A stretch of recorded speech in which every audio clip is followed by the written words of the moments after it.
people fear the pain when you look at the pain as a chance to show you what your limits actually are. Not what you think they are, but what they actually are.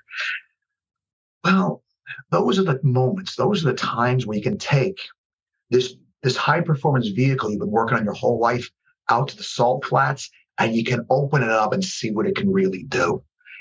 And I hate it that people are so terrified of that, as opposed to looking at it as a chance that, yeah, all right, let's see. Let's really see right now. Welcome to the Cashflow Fight Club podcast. In the Champions Corner edition, I'm Mike Deaton, and together with Lydia, my co-host in life, business, and this podcast, we're taking you into the training room, deep in the dojo, sharing the secrets of what it takes to forge a champion. We're digging deep into mindset mastery, high-performance habits, best-in-class behaviors, and bringing you the tips and techniques that maximize human potential, brought to you from some of the best in the business. So grab your buds and your seat, hit subscribe, and get ready to up your game. Let's do the show. Let's do it.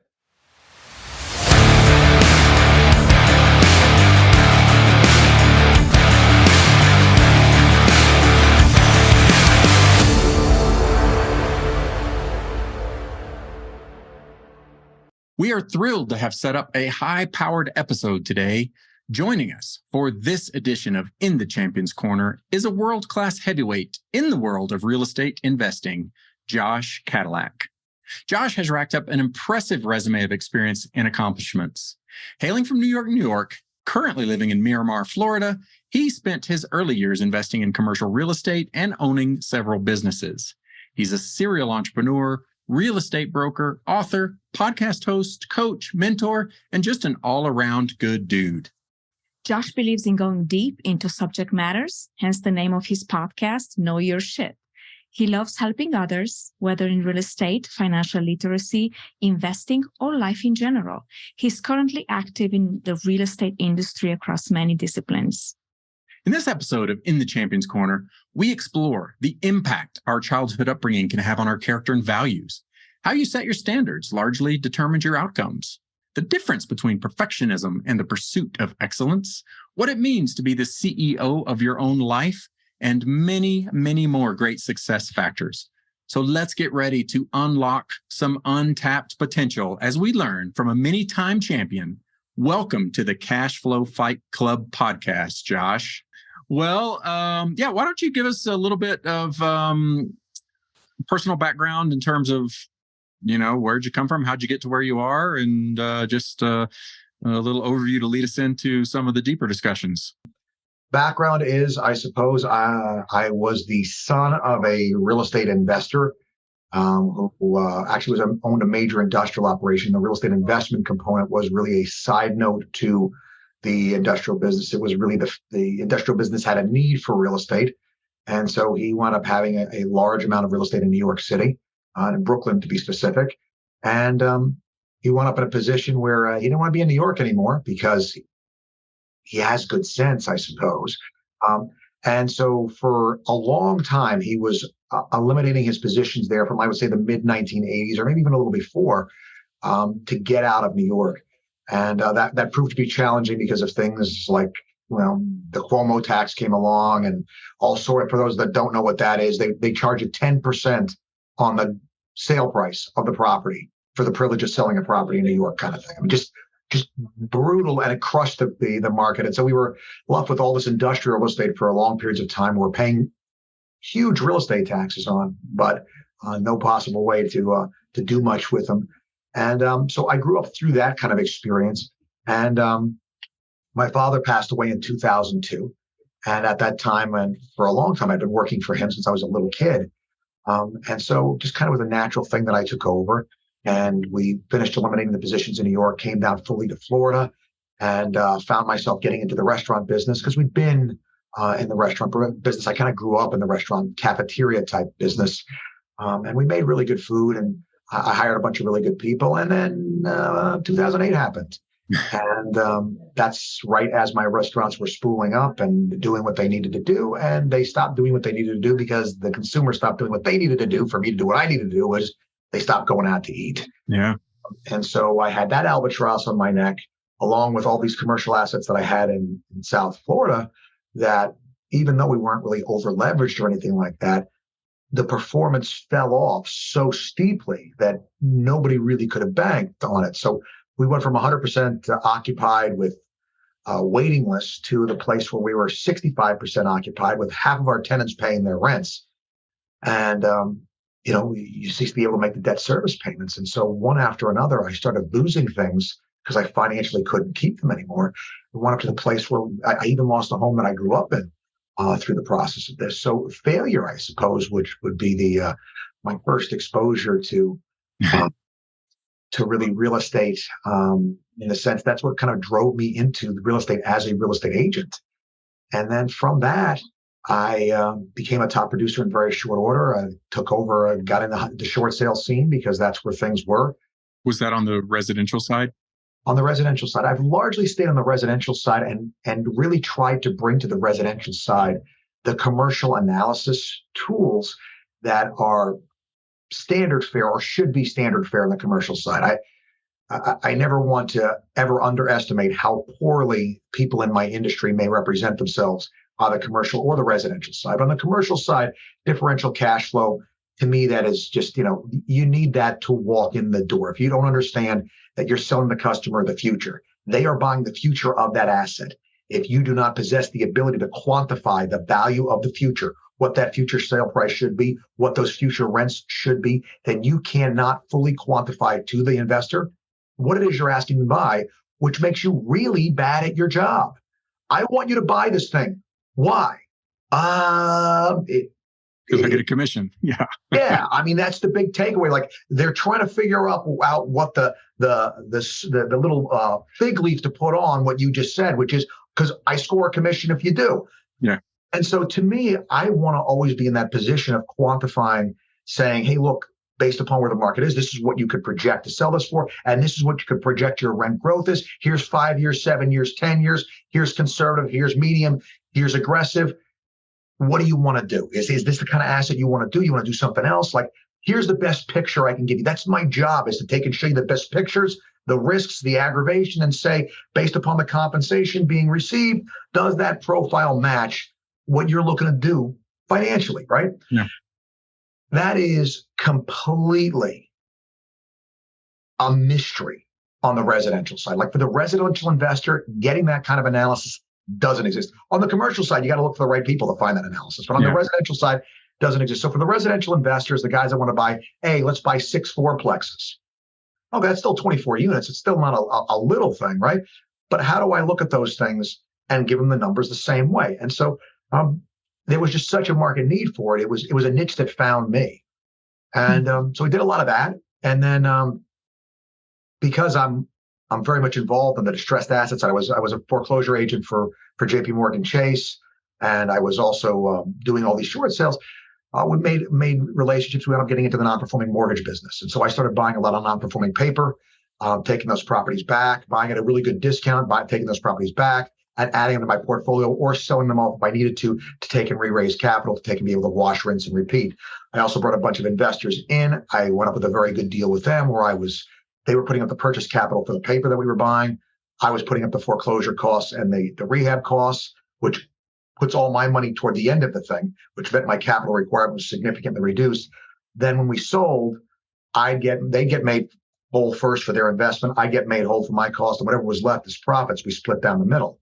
Mm-hmm. So it ended up being a very good deal for me, and it allowed me to take and once again kind of make up for all that lost ground that I had. I mean, the millions, I'm not going to lie, millions of dollars that we lost coming out of the housing crisis. And so I was able to build back. I was able to build back the portfolio to a place that we started to be once again a player in that space and have properties and be constantly acquiring properties, which is where I always wanted to be.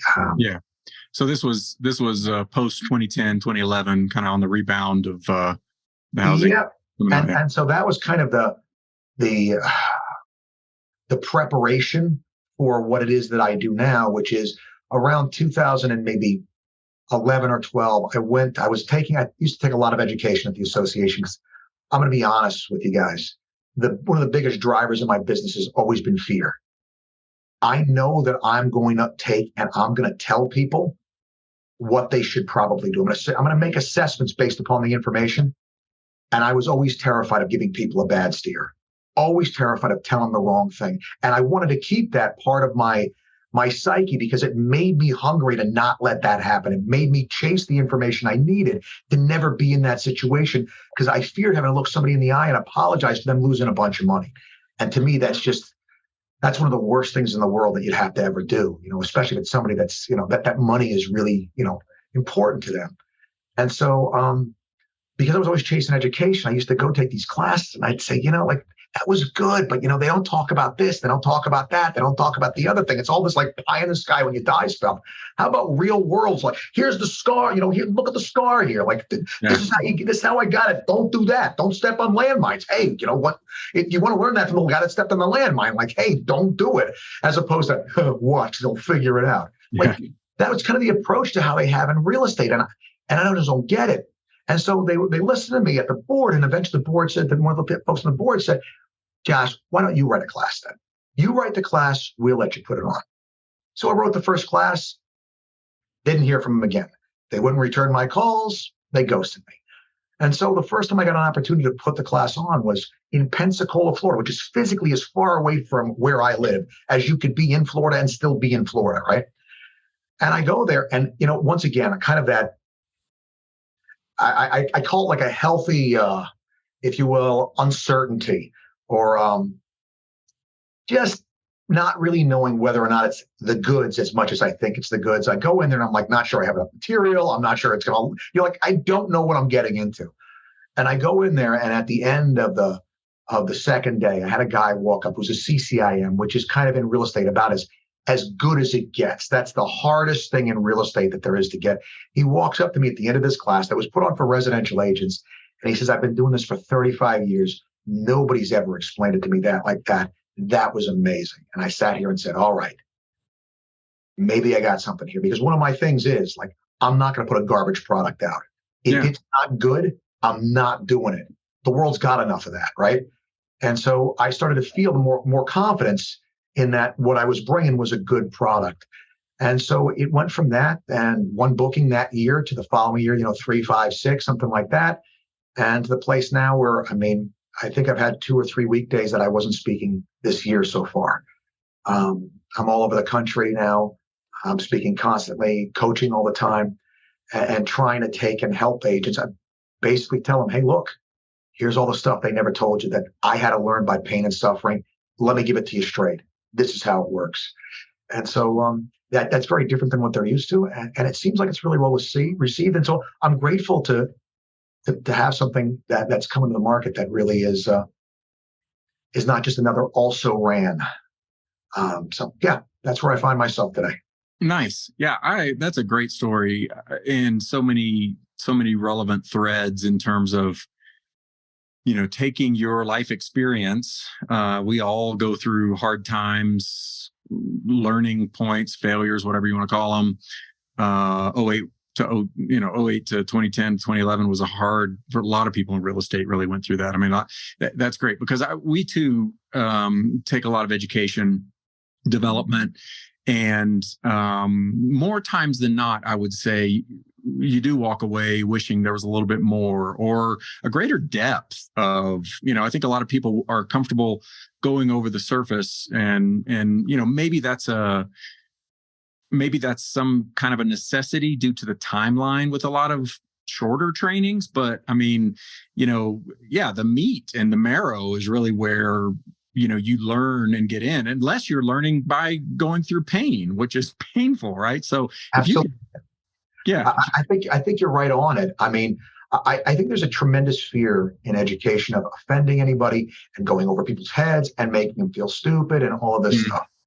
And so I go in, and I think if you position it the right way, and this is what I've always tried to do, is say, hey, look, folks, if I make you feel insecure in the way you've done business so far, if I make you feel bad, if I take you on a guilt trip, then I'm doing my job. Right? Yeah.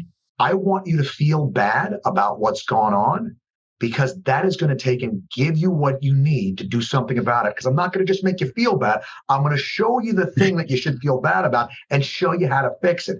Because here's the thing, and you guys get it as do I, right? We're investors. We have two scarce resources in life, time and money. If I take time out to go to a class, it needs to give me a return on that investment. I need to either make more money or it's going to show me how to make more time. But one way or the other, as an investor, that's what I need for this to be a worthwhile allocation of that scarce resource that I have, right? As an instructor, for me, that is the thing that weighs on my soul. I've got to give you ROI or I failed you. I always give my investors return. It's what I do in my investment business. It's how I live. If I have to take less to make sure they get a return, I do it because I got one reputation, right? And so it's the same thing in that room. And so I sit here and I look at it and I tell them, hey, look, if I send you out the door the same way you came in, I failed you. And so I need to make it hurt right now. I want you to make the mistakes, make the dumb mistakes, ask the dumb questions, get it out of the way. Here, where it costs you nothing. Because when you go out there, it will cost you. So please understand, I don't want to pick on you. I don't want to hurt your feelings. I just want you to be the best you can be. And this is the best way I know to not cheat you and waste your time. And it's been well received. I mean, I've never had a complaint. He's so mean. Like, it's not what I get. We struggle through it together because at the end of the day, what you're talking about, Mike, and I love it, is let's call it what it is. It's the suck. There's this suck of having to go through this the hard way. But unfortunately, the greatest growth comes through that, right? Yeah. We have to, if we want to see what we're really capable of, we have to put us through the suck. We have to take and actively say, get off the mountaintop and get back in there. Because there's a better version of you, but the only way you ever see them is on the other side of that valley down there. That other mountaintop is the higher mountaintop. That's the better where you see what you're really capable of. Yeah. And so that's a part of it, man. It's embracing that, I think. Yeah, for sure. And the way you're doing it in more of a safe space, right? In a classroom style or workshop style, make your mistakes there, just like you said, instead of getting out and burning your reputation or doing something, out in the real world or losing money and or time. It's pretty tough. But yeah, that's great. So now it sounds like you're still active as an agent, I think, as I understand, but you're also doing a lot of education and training. So, you interesting that you grew up in an entrepreneurial environment, right? Your dad, and kind of took the helm and went through your own personal pain. Do you think that formed your character in a lot of ways, or did you already have this drive to, do things? I don't want to say, to perfection, but at least do things at an excellent level, more than others. I love that you made that distinction because that's one of the big things I always get on people about. I say perfectionism is a trap. Yeah. Excellence is what I pursue, right? I want to turn out not only great work, but I want to turn out a large volume of great work. And so if I'm chasing perfection, it's just going to take and be a bottleneck that keeps me from getting out what I can. And it's really an excuse that people use as to why they don't do more. Oh, I'm a perfectionist. It's got to be, I'm not a perfectionist. I need it to be great, and that's good enough. Yeah. Right. I'll take 98%, it's okay. But I would say that my father was almost 50 when I was born. And my father had lived a very hard life before I came around. I didn't see a lot of it, but I mean, there was a lot of stuff that went on that was less than the best. He was, a huge eater. I always had problems with his weight. Used to drink quite a bit before I came around, smoked for a lot of years also before I came around. So I never saw any of that. But it takes its toll. And so I think my father had a very real sense for his mortality. And he's bringing this family in to being, at an older age. My mom was 18 years younger than my dad. And so, my sister was born, my father was almost 60 years old. And so, he's got this sense that he's got to make sure that he leaves these folks like taken care of and somebody to look after them. And so that was very much, and I think it's very much an Italian thing, maybe, like you take care of the family, whatever you got to do, crush yourself to powder, but you always look after the family, right? And so that's kind of what I grew up in. I mean, when I was 9 years old, my father big believer in, from the people to the people in 3 generations. That third generation gets spoiled. They take and blow everything that the grandfather and father built.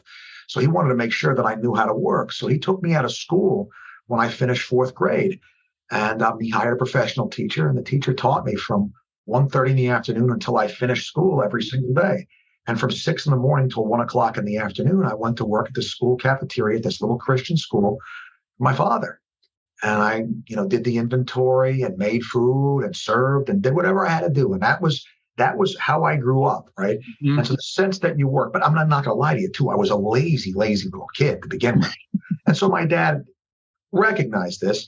And so he found a motivational tool he had at his disposal, which was he found this guy that had retired down here from his old operation in New York. The guy was a former foreman in his industrial operation that was known as one of the nastiest guys there. I mean, this guy was like a slave driver and a half. Now he's in his mid-70s, crippled with arthritis. And that I mentioned, he was a former Marine through World War II in the Pacific, right? He's that guy, right? That was my first boss.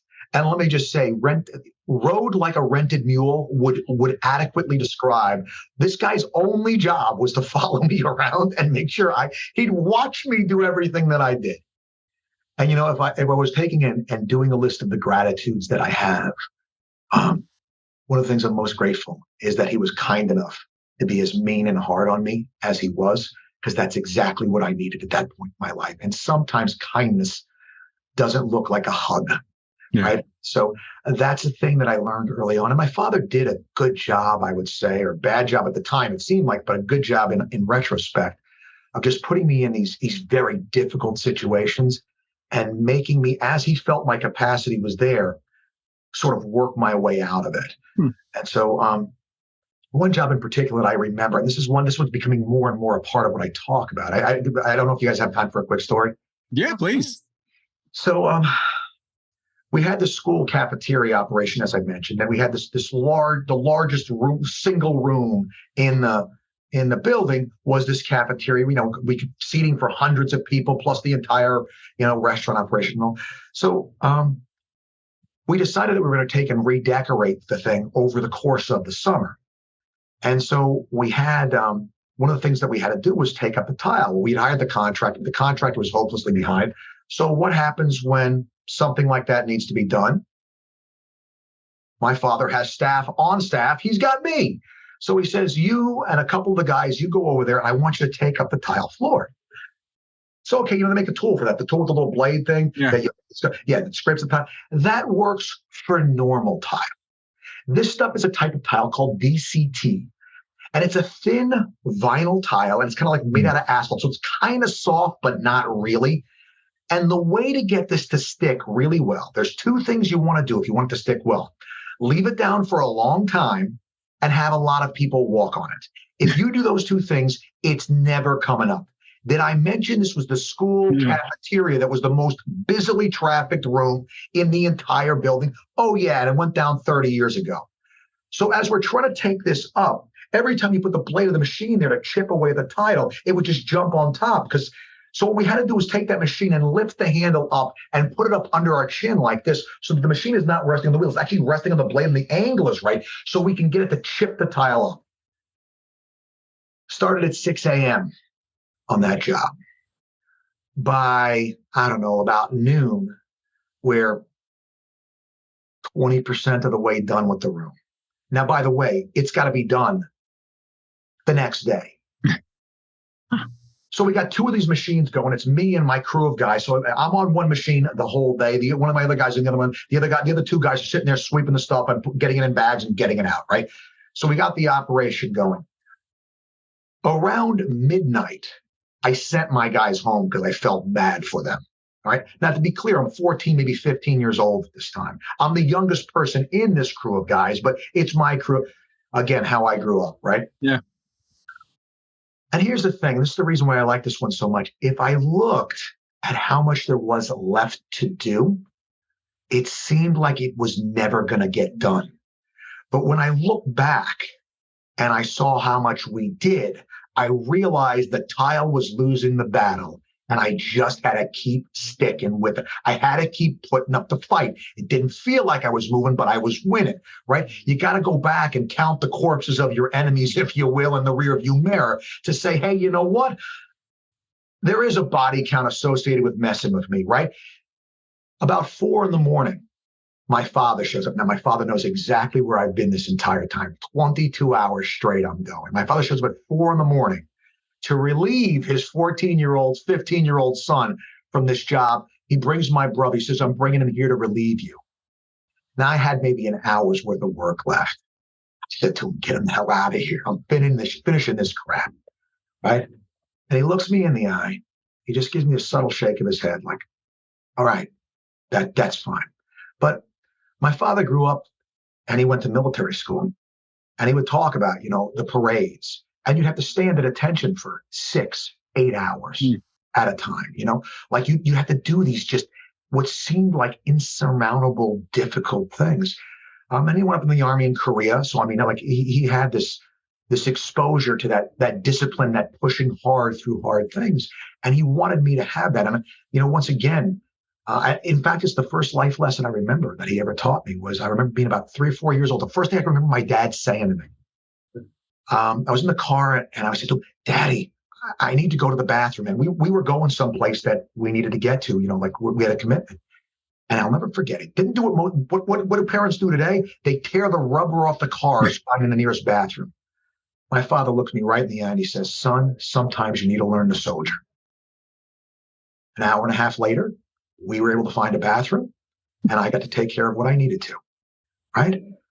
I had to learn to soldier. And so I suppose that was a big part of what formed it. But I think seeing it in action too is really what drove it home. Because when I think about who my father was, I think about what I remember. It's when I saw him live those lessons rather than just teach those lessons. And so that one in particular, I remember, man, there was always this one big outdoor event that we'd have to do. Another one from 6 a.m, you'd have to move an entire industrial kitchen outside, set the whole thing up, serve food from like 5 p.m. till 10 p.m., clean it all, tear it all down, and put it away. So it was another 6 to 2, 6 a.m. till 2 a.m. Guess who gets to do it all? The thing is, the service period was the part that we always knew was going to be the worst, right? That was the part we needed the most help. The thing was, we didn't have enough people. Like we needed like 15 people to do it. We had like 12. And everybody knew it. But, my father tried to figure out a way to take and help us get through it or whatever. We called in everybody that we knew, and there just wasn't a way. And at this point, this is about the year before my father passed away. The last 10 years of my father's life, he was in crippling pain. And when I say crippling, the doctors actually thought that he had microfractures in his legs because the kind of pain he was in, they would give him all kinds of different pain medication. It would never touch the kind of pain that he was in. And so like oxycodone, Vicodin, you name it. I mean, like maybe a little bit of maybe with the morphine, maybe a little bit of a temporary release. So eventually they had gotten to the point that what they were going to do is they were going to cut him open and put a morphine pump inside of his body to continuously give him morphine so that he could stand and walk. And it's like, because his legs, they worked, but the pain was just so intense. So anyway, we're getting ready to do this event and, we get set up, everything's fine. And everybody's like looking at each other as we see, it's getting near service time. We've done all the prep we can, and we're just ready to be overwhelmed. And I see the old man's Cadillac pull up, right? And so I think he's going to do a drive-by and just like, hey, guys, is there anything I can do? Anything you need? Whatever. And I see the old man pull into a parking spot, pull himself out of the car, stand to attention on those legs that everybody thought was broken. Wow. And proceed to walk in and serve for 5 hours, standing with a smile on his face. Because sometimes you need a soldier. Yeah. Wow. So that to me, if you ask me who my father was, if you ask me where it came from, it's not what's taught, it's what's caught. I sat there and watched that man do that. And I knew when he said he doesn't let his people down, I see what that cost him to maintain that standard. And that's the thing that I talk more about than anything now is the idea of having those standards, having those things that matter to you so much that these are the hills we'll die on. These are the things that matter enough. And you can tell, even as I talk about it now, this is 20 plus years after my father passed. I can't talk about it without getting emotional, because that, to me, when I look at that, when I think about living that way, I gotta say, that's something that's got value. That stuff matters. And that stuff impacts other people. 100%. The world. So, yeah, if you ask, it was a long answer for a good question. So, no, it's powerful. Yes, it really is. I really liked what you said some time back about the fear that you have, that you've been driven by this healthy fear of basically not do your job well, like not telling people everything that they need to know, not teaching people what you know, and almost that fear. Do you think that you have gotten that from your dad, or it seems like it's such a good component that associated with discipline, it takes you to an amazing level of success? No, I definitely, my father was a great one for breeding that insecurity, if you will. There was always, one of the things that he always used to say is engage brain before opening mouth, think before you speak, right? And so there was always this honing by fire of any idea in my family. You'd put something out there, it would immediately get attacked for its weaknesses, and you had to defend what you said, and not like in a bad, like other people would listen to how my family kind of did this with ideas, and this is just very much my father's process. My father had a bunch of patents to his name. He was a guy that was always looking for the best and better way to do things. And so, well, what about this? Well, what about that? Well, how are we going to handle it if this happens? How are we going to handle it if that happens? And you had to be able to sit there and defend your idea, or your idea wasn't ready for consideration. And honestly, the best example I could give you, again, another story that people think of as child abuse when I tell them about my father. I was maybe, 2-3 years old, about the same time with the learning how to soldier. Right? I'd make my father something out of blocks. Right? I had the big Legos, and I'd make it, I'd bring a plane in, whatever, and I'd show it to him. And he would take it, he would shake it, he would twist it, he would say, if anything fell off, he'd hand me the parts and he'd say, faulty construction, make it better. If I want to summarize kind of what it was like growing up with my dad, he took whatever I did, he pressure tested it, and made sure it was as good as what he knew I was capable of turning out. And that accountability that he had, that expectation, the expectation of my family was never perfection, but it was always excellence. My father never told me I did a good job for doing good work. But if I did something better than he thought I could do, if I came through in a way bigger than he thought it could actually be done, then you get the nod, right? Then you get the acknowledgement. And so I'm almost grateful that the approval was maybe withheld a lot, because it really taught me to push hard. And so, I think that's where the fear, the insecurity, if you will, comes from. And as the CEO of my life, as the person responsible for what I do, I keep that. I've looked at it as a CEO and said, hey, look, this is some of the garbage you brought forward from when you were a kid. Because maybe bring forward all this garbage. Some of it's good garbage, some of it's bad garbage, right? Is this a component that is part of your life that serves a purpose and is part of you achieving the good life? The life, is it part of the pursuit of the happiness that the founding fathers had in mind when they talked about, the right to the pursuit of happiness? If it's not, it's got to go. Or maybe it's okay, but it's got to be modified, right? And so as I look at it, it's maybe not born out of so much insecurity. It's born out of the fact that I think, as you said, it's a healthy fear to keep me hungry. And I need to figure out how to keep me hungry, because as that great elder philosopher, Mr. Rocky Balboa, let us know, that eye of the tiger is an important part of staying on top. That's right. What a great role model. And, what I like about it is, as I listen to you tell the story, I compare it a lot to, we talk about, Legend and I talk about success and how the level of your standards very much dictates the level of your success, right? If you have low standards, just what we talked about earlier, right? It's not perfection, but it needs to be an excellent product. It needs to be something that I'm proud of. It needs to be delivering value.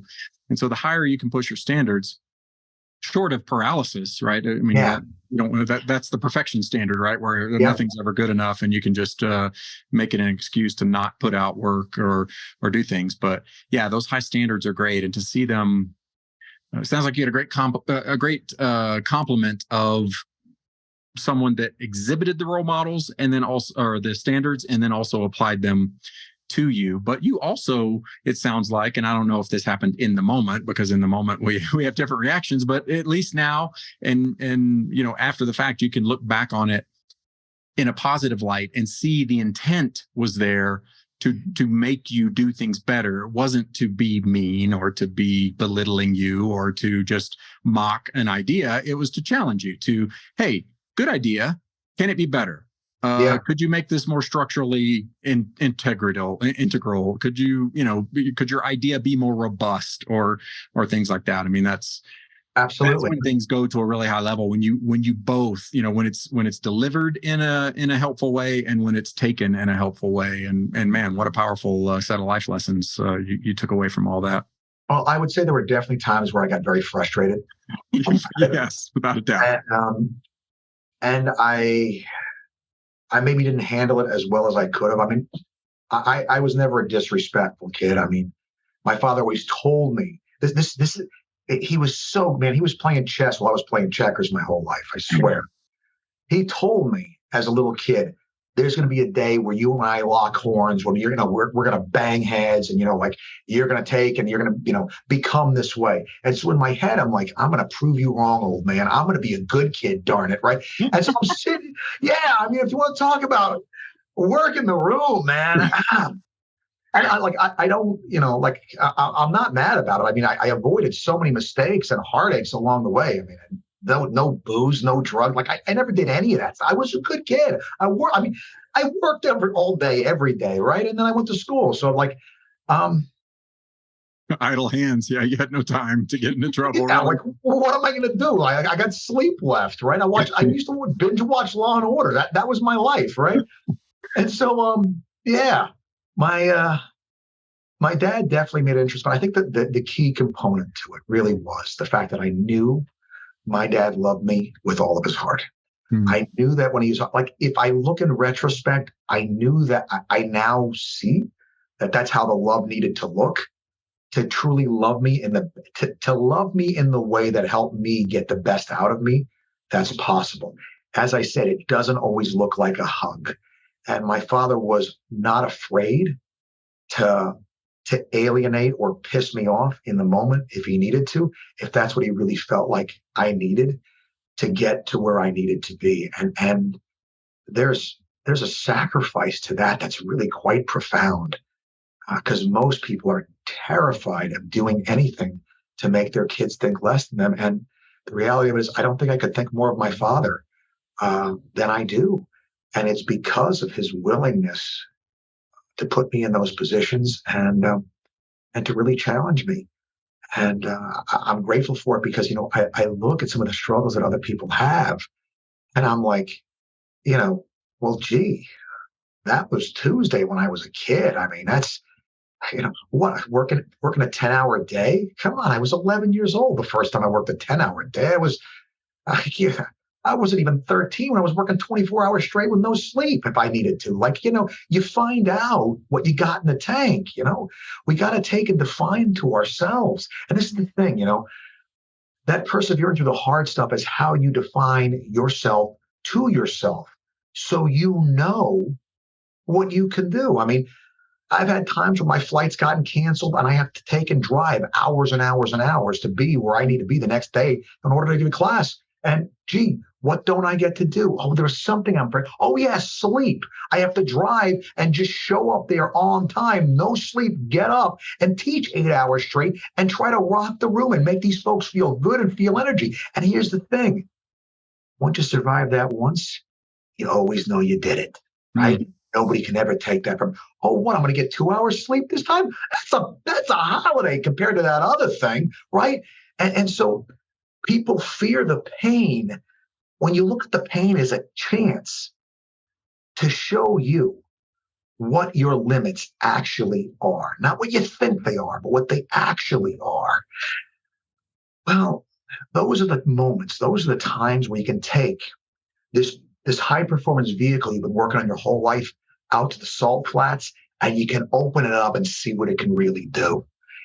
And I hate it that people are so terrified of that, as opposed to looking at it as a chance that, yeah, all right, let's see. Let's really see right now. And so I think that that's maybe a healthy, sick way of looking at it, a little sick in the head, but a healthy way of looking at these challenges, because they're going to come. And so if you look at it as a challenge, well, now you're ready to fight. If you look at it as, oh my God, how are we going to do this? Well, now you're overwhelmed and you're coming in almost like a victim. Victims don't win. Yeah, you've lost the battle already. Agreed. Are there things you do today to work on your mindset? Do you have certain habits or anything, that help reinforce all of that? Or, I mean, the cool thing for me is I get to talk about it a lot. Yeah. And I'm constantly rolling it around in my head. I'm trying to take it, because it's not enough to know things, right? It really isn't. If you can't know the thing and explain it well to somebody else, it's actually a very selfish thing, right? And so I'm in the process, and maybe it's how my twisted head works, in the process of trying to explain it better. There's more facets of this that constantly kind of sort of keep revealing themselves in it. And so it's what I really love about the education business is that it's almost meditating on my own philosophies and the philosophies that got me here. Like, I know the end result has been success. So how do I backtrack? And one of the pieces for me, and this is going to sound really kind of weird, is I try not to get to read too much or to pay attention too much to the folks that are in the same space as me. Mm-hmm. Because it's when I get out there and I do listen to those folks, they all sound the same because they're working from the same batch of material. Yeah, it's recycled quotes and thought processes. Yeah. Yeah. And so by staying away, I try to give it a unique perspective and sound to it. It makes it harder for me because I have to come up with my own content through that. I have to think through these problems. But on the way out, it gives the person hearing it something that sounds radically different than what they hear someplace else. And so I enjoy the process of that. I mean, I still read. I mean, I read my Bible every night. I do devotionals. I'm constantly in Audible. My goodness, I'm one of the greatest personal development books ever written. Yeah, so kind of Yeah, no, absolutely, no. It really is. I mean, the history's greatest teacher. How did he teach? He told stories. Mm-hmm. Yeah. Your ability to tell a good story, a story that ties together what they know with what you're trying to get them to understand, it's still magic. Yeah. It's still magic. And so, I think that there's a lot of power in all of that. And, just taking and constantly trying to learn. That Audible, man, I used to feel guilty forever that I didn't read more. Uh-huh. And I discovered Audible. And then I discovered that you could turn up the talking speed on the book. I'm at 2.75, guys, and I love it. Oh, wow. Yeah, okay. I'm north of 3,100 books in the last 7 years I've listened to. I mean, if it would have been 31 books in the last 7 years, that's probably what I would have done. Yeah, reading. just reading. Actually, I'm reading my audiobook now. I'm thinking to myself as I'm reading my audio, this is the first book you've read in actually read in 12 years. But it's that I get the content someplace else and I make use of the time that other people are wasting. Yeah. Yes. Get out of the bed. I put the headphones in. I start the book. I brush my teeth. I'm learning. I'm making breakfast. I'm learning. I'm using all that time that otherwise people are thinking about squirrel. They're off on something else. And so to me, I try to take use of that time as best I can. Love that. That's great. So speaking of books and reading, I guess narrating your audiobook, you have a book coming out soon. Tell us a little bit about that. So originally I wrote it.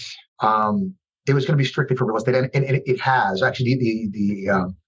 The publisher wanted a book that was specifically for real estate because that space is a little bit of a wasteland when it comes to how to do the business well. Well, surprisingly, There's lots of books on marketing, lots of books on how to bring warm bodies in, but very few books on how to run a great business. Right? And so I wrote a business book that I think is basically talking about how I learned to take and be successful in real estate and how little of that education came from actually pursuing mainstream real estate education, despite the fact that I chased all of it. I mean, honestly, guys, if you got an email from me, I got more designations after my name, and all of it means absolutely nothing to me, right? It's there because I did it. I did the work. It's there. And, every once in a while, somebody like, oh, wow, you have like, whatever. To me, I know what went into those things. Doesn't matter, right? And so I think that really when it comes down to it, I wanted to give folks the pieces that were missing, the pieces that I had to learn through the pain and suffering. And so that was a lot of lessons from my dad. So the book is kind of loaded with stories of what I learned through other things or from lessons from my father that wound up being the business choices that I made that had me come into real estate in the worst market in history. 2008, I entered real estate and I became a top producer within the first year I was in the business. I doubled my income every year for the first several years that I was in the business. How did I do that? It didn't come from following the real estate model. It came from following the ethical model, the business model of a previous generation of making sure I take great care of my customers. I make sure those customers that work with me never want to work with anybody else because they don't feel like they can duplicate what I give them any place else. If I make that case successfully, well, then I'm actually not doing what most real estate people do. Most real estate people are busy chasing checks. They're chasing closings. I don't chase closings. In fact, I don't even want this closing. I want every closing you're ever going to do. And I want to do my business for you so well that you would never think of giving that business to anybody else. I want you to be able to say when I'm done with you, real estate, I got a guy. Because that's a big deal, honestly. And especially where I come from in New York, you got to understand when somebody says I got a guy, it really does mean something because it means that the person saying it is willing to stake their reputation on the quality of work that this person they're about to give you does. Folks, that's a big ask. Yeah. Especially when it comes to real estate, because there's so many moving pieces. Nobody wants to refer somebody and have their friend call them back. Hey, who is this bum you sent me? Do you realize what he did? Nobody wants that call. So how do you give folks the level of confidence that if they send you, that person's going to come out like a rock star to their friends? Huh? That's what it takes to do the business well. And so it requires core standards. It requires figuring out what it's going to be about. And so for me, it doesn't start with, what do you want to do at the end of the year? That's too short-sighted. The right place to start for me is what do you want your eulogy to sound like? Work backwards from there. What do you want people being able to say about you at the end? And from that, work backwards to what do I need to do today to be that guy, that woman, right? If I want my kids to say I was a great parent, what do you have to do today to be that? And that to me is the only healthy way. That's the only wise way to go through this life and run a business that's reflective of who you really want to be and what you think this life is really about. And so, that's kind of what the book is about. Yeah, that's great. And it ties together something I was reflecting on as you were telling some stories about your dad.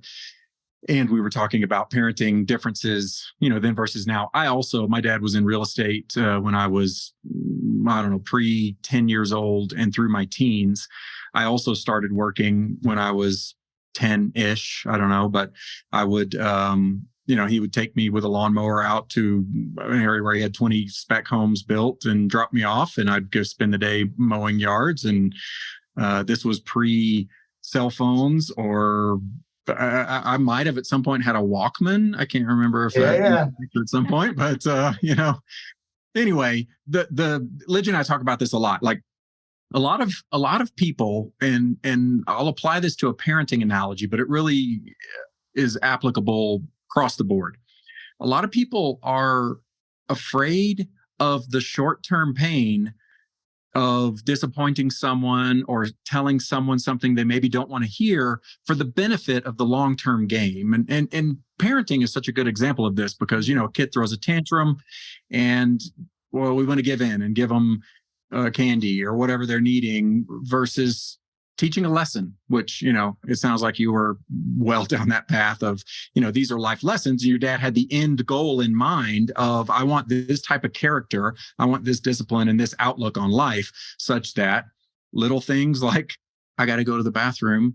Hey, guess what? Soldier up, man. Sometimes you got to do it. So yeah, I like the idea of, you've written a real estate book or focused on a real estate, but it's really very, it can broadly be analogous to life or entrepreneurship where, it's more than this immediate transaction, or it should be in most cases more than just this immediate transaction. It's the value you're bringing regardless of this transaction to capture mind share for life, as the title of your book implicates. But to kind of secure your seat at the table. Mm-hmm. Hey, you hit not the person that can facilitate this thing that we want to do. You're a trusted resource that's looking out for us. Because, if I was to take and say, if I gave you a genie, I gave you a lamp with a genie in it, and the genie says, hey, look, you tell me what you want in a real estate agent, and I will give it to you. Because to me, all business starts from that. What does the customer want and need? Mm-hmm. And so I think, and maybe I'm wrong, but I think this is my theory, that if I give customers an agent that they like, who knows their stuff cold, knows their market, knows what, like nobody's going to mess with them in that space. And that person is looking out for the customer. That agent is flat out, will tell them, no, do not buy it. Do not pay me the commission. Don't do it. If you give the customer those three things, I can't think of anything else they want. Yeah, advocate. The answer? I don't know. Yeah, we just bought a house a year and a half ago, this place we're in. And we had a lot of those revelations throughout the process. And we thankfully had a realtor that we felt like was our advocate and was, looking out for us in terms of even telling us, yeah, I know you like this one, but it's probably not a good buy. Or, he wouldn't go so far as to say, don't do it or do it, but strong advice one way or the other. And we really appreciated that. So yeah, I tend to agree with your tenets there. Well, if they don't do that, it forces you then to have to be the real estate professional in the room. You then have to know that information. They're bringing me in because they don't want to do my day job as their day job. It's my day job. I'm supposed to know it so that they don't have to. That's why I exist. That is not part of mainstream real estate education at all. Not at all. It's, if you got a problem with the customer, simple answer, more cold calls, more door knocks, more lead sourcing, get more warm bodies, you'll close something eventually. Yeah. So that's not something I buy into. And I just think I think that's not just a real estate thing. That's a problem that exists in general. Excellence in work. People have bought into this lie, and it's really a troubling one, that work is something you do to fund life. And work is something that you should do as a reflection of the type of person you are and the kind of life you're going to lead. You should be able to get your value from your work. Not all of it, because then it's out of balance too. But part of your value should be expressed in the quality of work that you do. If your work is not a source of pride, my God, you're missing out on so much that life is capable of being, because work, and I can say this from a place of absolutely knowing, can be a place of extreme joy and extreme fulfillment if you're doing the thing you're supposed to be doing. Yeah. Yes. Should be, right? It's not just a job that you're going to, or it shouldn't be, doesn't have to be, especially in today's day and age. We read about your philosophy that dictates your actions, that you're not just interested to close deals, but you're interested in customers for life. So what triggered that desire to have this philosophy? I think it was being in other businesses. So like if I was in the restaurant business, Mm-hmm. currently nationally amongst real estate agents, the current customer retention rate is 12%. So I know for a fact that if I advertised and I got people to come the door, if I only kept 12 of the 100 people that came in the door, I would immediately be out of business. There is no sustainable way to have an advertising budget that makes that in any way works. The only way that I take and actually go from chasing a paycheck to building a business is to have customers that come back over and over and over again. Because I don't have to go refight for that business. That business, they're already exposed to me. They already know what the product is, and they like the product. So maybe the root of it isn't some insecurity in the fact that I feel like the customer deserves a good product, and I need to make sure that it's that. Mm-hmm. If it's not that, obviously I'm not doing the job. And the way I grew up, not doing the job was not a place where you could be, right? And so, I think it really comes from just a basic decision that's made. And it's one of the things I talk to my agents about all the time, that I'm either in this business to get a paycheck or to build a business. Yeah. If I'm in this to build a business, then I need only one way to build a business is to have customers that come back. That's a pretty simple concept and completely foreign and alien in the industry in which I work. Referrals as well, right? I mean, you want those advocates out there who are preaching that they got a guy, right? And absolutely. And that's it, right? And I say to people all the time, doesn't everybody want to know? Doesn't everybody want to have a guy? I mean, somebody says, I need a plumber. Don't you want to have the plumber? You could sit there and say, oh, you need a plumber? I got a guy. For insurance, I got a friend of mine who does it. If you ever need insurance, I got a guy. I send him to everyone. Yeah. All I've ever gotten back from everyone else, thank you so much. This guy's a rock star, right? Yeah. I don't have to worry about him. And I look better to the people I refer him to because I got people. Yeah, I looked you up. You got a speeding ticket? I got a guy in the force. Like everybody wants to know that guy, right? Yeah. So all you're really doing, and here's the crazy thing, the person that most wants the close for life to happen isn't you. It's the customer. The customer is dying to have an agent be so good at what they do that they never have to go through the aggravation of thinking about having to interview another agent again. Yes. Nobody likes that process. Painful. Yes. So, yeah, it's a thing. All right. So, that kind of ties into something we wanted to talk about was, you do some education, coaching, mentoring. You've touched on this concept of being a trusted advisor and closing for life. What do you see through clients you coach, commonalities of successful, people that are successful and people that struggle that do that? Are there themes that you see that you pick out or that you teach even? Sure.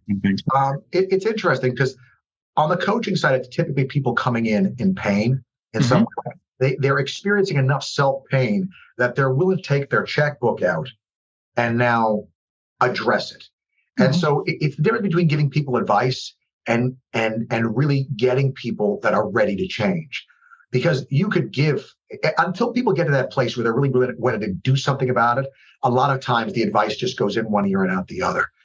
And so for those folks, it's not, the big running theme is not embracing the role of being the CEO of their life. And what I mean by that is they will come in almost every time and tell me specifically what's wrong with their business.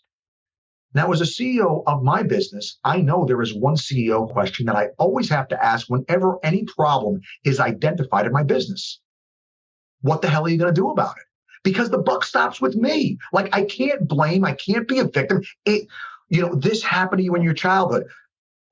Tough noogies. Like, it's in the past. I can either move forward or sit there and let that define my life. But it is a CEO problem. Nobody's going to fix this or do it for me. And it's kind of like people are waiting on the sideline for like somebody to come in and make it right. It's not how it works. And the problem is when you're in that state, the kind of people you attract don't make it any better typically, right? Yeah. And so if I have to look at the commonality of what keeps people from there, it's kind of that buying into the idea that there's maybe some quick fix to this, as opposed to opening the closet up and taking all the garbage they've been shoving in that closet for years out and getting some Febreze so the house doesn't smell like all this garbage they've been keeping around. Yeah. On the plus side, the podcast has really, where I've interviewed people like you, successful people that have been there and done that. Perseverance is one. One that I love, actually, I'll share with you guys, was one I did with my uncle. And he kind of crystallized this idea that was always one from my father. And then I had several other people that kind of said this in a different way. But the way he said, I thought was so good. He determined early on in his business to try to say yes to things if he could, to try to figure out how you can't do well. Well, what if I moved? What if I just don't sleep tonight? Like if I work harder, then I could do that tomorrow. Like, how do I say yes? Yeah. That's always been a part of my business. Like my schedule, so back to back to back to back. Hey, look, I can do. I just won't eat lunch. Like, I'll eat it on the 5-minute break. I'll just eat little bites. Like, we'll get through it, right? But if we do it that way, it can get done. And so, kind of this addiction to seeing things get done, to seeing progress get made, and kind of a willingness, almost a sick fascination, to do the things that the other people are scared or unwilling to do.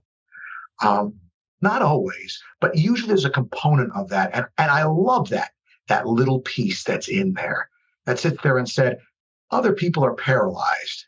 Other people are running away. Let's go this way and see what happens. Yeah. Let's take the incoming fire. You know what? Doesn't look like they're shooting very accurately. I think we can make it behind the enemy lines. Let's go. Right. And so the folks that kind of run to the bullets, that kind of run to the suck, as opposed to running away. I got news for you. You're running away, you're running towards it. The bullet can hit you one way or the other, right? I'd rather be running toward it and facing life head on than get shot in the back. And I think most people, or many people, they get into that headspace where they'd rather run away than face it. And so I would say that aggressiveness, sort of, that approach to life, like life is a good thing full of lots of good stuff. And we just got to work to go get it out. Let's go get it out. Yeah. There's some accountability baked in there in terms of being able to. Yeah. And I think with the coaching, that's kind of what the outside help winds up being, is that extra level of accountability. Because let's be honest, you don't have a perfect perspective on yourself, no matter how hard you try, no matter how introspective you try to be. And realistically, in my business, I find myself in a place where I don't have a lot of people that are questioning what I do. I feel like in my company, I have a lot of respect. Everybody, when Josh gets back, I'm that guy, right? I'm always the first one here, the last one to leave. I'm always, squeezing it out. So everybody always thinks that, I got my stuff together. But, even when I believe you guys know Steve, I got with the phone with Steve one time, and Steve gets on my case a little bit. I'm like, hey, what is this? I remember this. I used to have a Marine that used to chase me around and tell me what to do. Tell me what I'm doing wrong. Let me go kick its ass and move on. I don't want to live one more second being less than what I'm capable of. Because that's a second I'm cheating myself out of. And let's do it for less selfish reasons. The next biggest beneficiary when you get more out of you are all the people you love. And so for me, I got to do it for them too, right? Let them have the best version of me that I can be, the version of me that's got more patience, the version of me that's got better ideas, that can give better advice, that can help in a better way, that really helps them. If I can be that guy, man, well, maybe I'm really making a difference that matters, and maybe I'm getting a little closer to that good life that the founders were looking for us to get, that chasing. And that's really the thing, guys. They gave us the right of the joy, that pursuit of happiness, the joy you get from chasing it.